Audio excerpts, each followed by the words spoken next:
இருந்தாலும் அதை பற்றி விளக்கமாக நம்ம பாண்டியன் சார் கூறுவார்.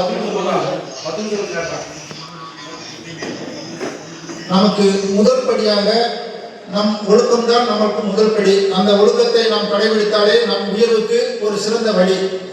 இந்த ஒழுக்கமானது நாம் பெரியாள் ஆனாலும் கூட நம்மளுக்கு அந்த ஒழுக்கத்தின் வாயிலாகத்தான் நாம் பெரியாள் என்பதை காமிக்க முடியும். அதனால் இன்று நீங்கள் இருக்கக்கூடியவர்களெல்லாம் இளம் சிங்கங்களாக இருக்கின்றனர் சார். ஏன்னா இவர் நிறைய ட்ரைனிங் கொடுத்துருக்காரு. இந்த ட்ரைனிங் வாயிலாக நிறைய பேர் பயன் அடைஞ்சிருக்காங்க.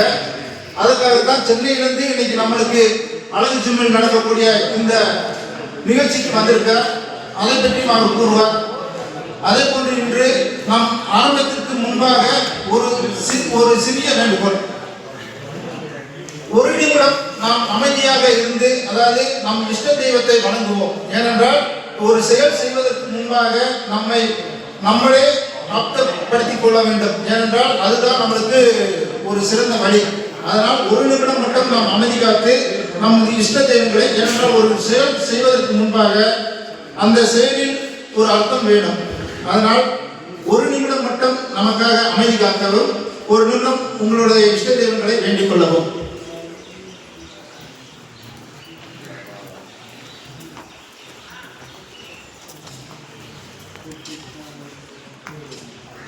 வருகை தந்துள்ளவர்களை அறிமுகப்படுத்துகின்றேன். ஏனென்றால் நாம் முதலில் நம்மை நாம் அறிமுகப்படுத்திக் கொள்ள வேண்டும். ஏனென்றால் அனைவரும் நமக்கு அறிந்தவர்கள் தான். இருந்தாலும் ஒரு இடத்துக்கு வரும்போது ஃபர்ஸ்ட் நமது அறிமுகத்தை தெரிந்து கொள்ள வேண்டும்.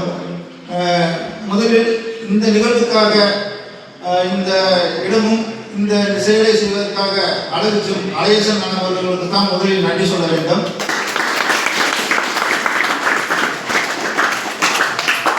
அதே போன்று இந்த நிகழ்வை இங்குதான் நடத்த வேண்டும் என்பதற்காக பாண்டியன் சார் ஒரு செயலை அர்த்தமுள்ள செயலாக்கணும். அந்த செயல் அழகு சும்மல் பயிற்சியில் இருக்கக்கூடிய நபர்களுக்கு தர வேண்டும் என்பதற்காக ஆசிரியர் பாண்டியன் சாருக்கும் நன்றி. இதில் சிறப்பு விருந்தினராக மருத்துவர் அம்மா காஞ்சனா அவர்கள் இன்று நமக்காக இந்த குருதி தியாகராஜன், அதாவது குருதி தியாகராஜன் நமக்கு ரத்தம் என்பது எவ்வளவு அவசியம் என்பது தெரியும். ஏனென்றால் இன்றைய இளைஞர்கள் 18 வயதுக்கு மேல் இருந்தாலே ரத்தம் தரலாம். அந்த ரத்தத்தில் நாம் யாருக்கு தருகின்றோம் என்பது நமக்கே தெரியாது. ஆனால் அந்த ரத்தத்தினால் ஒருவர் பயனடைகிறார் என்பதை நிறைய முறை 28 முறை ரத்த தானம் பண்ணியிருக்காரு. அதாவது இவரே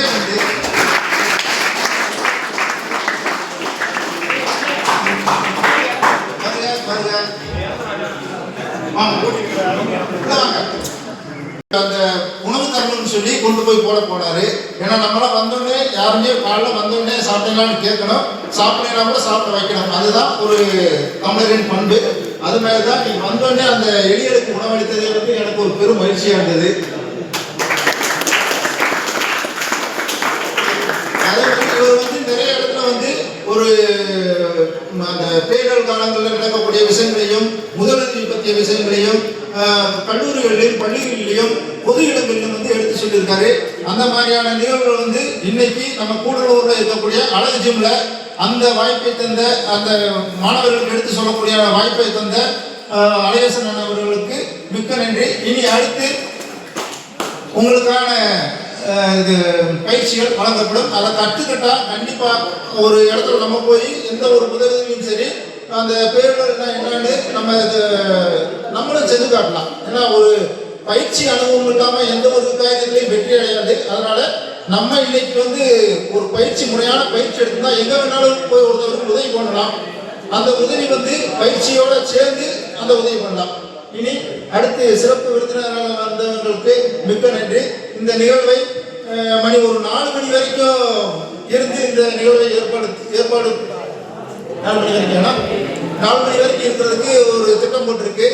உணவு இடைவெளி இருக்கும். 4 மணி வரைக்கும் இருந்து இந்த நிகழ்ச்சியை நீங்க கற்றுக்கங்க. நன்றி, வணக்கம். நான் இந்தியன் ரெட் கிராஸ் சொசைட்டியில் ஆயுட்கால உறுப்பினராக இருக்கேன். அதே மாதிரி அன்பு அரசைங்கிற ஒரு அறக்கட்டளை வச்சுருக்கேன். இந்தியன் ரெட் கிராஸ் சொசைட்டியில் வந்து எனக்கு என்னென்ன பயிற்சி கொடுத்துருக்காங்களோ அதுவும் வந்து உங்களுக்கு நான் சொல்லித் தருவேன். அதே மாதிரி சமூகத்தில் ஒரு சேவைகள் என்ன அப்படிங்கிறதோ அதுவும் நான் சொல்லுவேன். ஏன்னா எனக்கு தெரிஞ்சது வந்து உங்கள்கிட்ட சொன்னாதான் நீங்களும் அதை வந்து தெரிஞ்சுக்கிட்டு நம்மளோட ஒரு வளர்ச்சிகள் வந்து நம்ம பார்க்க முடியும்.